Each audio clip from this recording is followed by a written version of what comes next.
It was a busy time at the docks. All the engines were working hard, pushing and pulling freight cars about.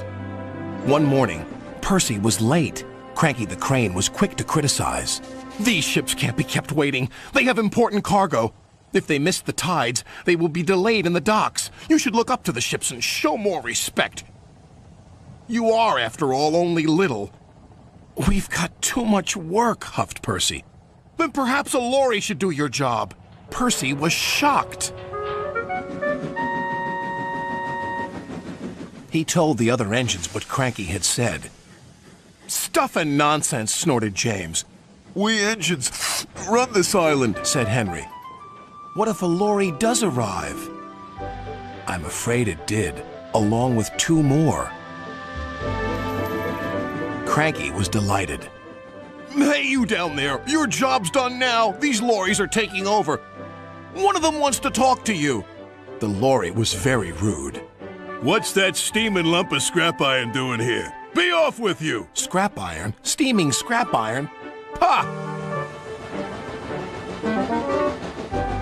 A little later, Percy met Thomas and James. Another lorry was being rude to them. Then he saw Percy.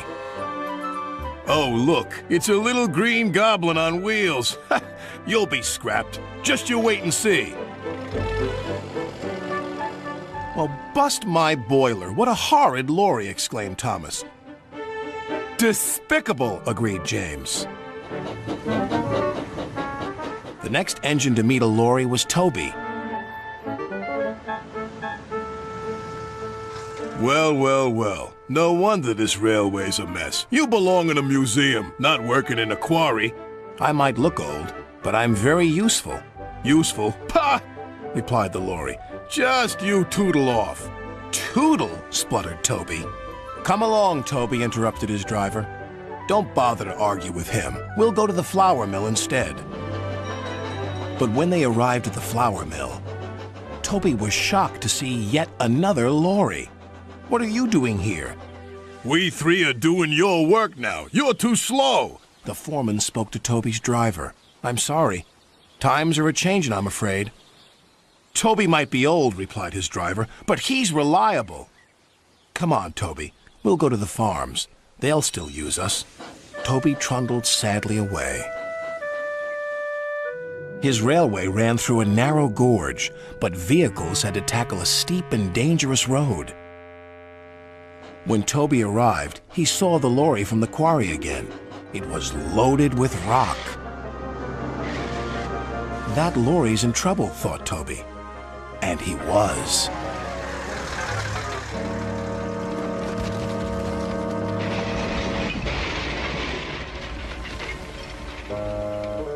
The driver was thrown clear. "Rotten roads," he muttered. The wrecked lorry was taken to the docks. Percy looked at the lorry.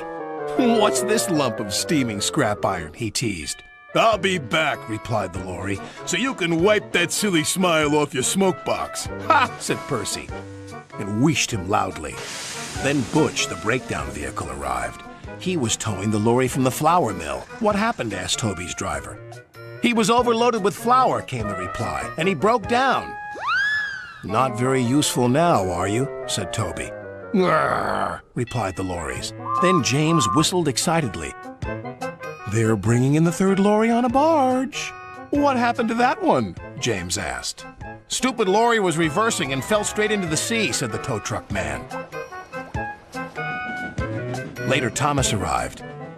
He looked at the 3 lorries and laughed.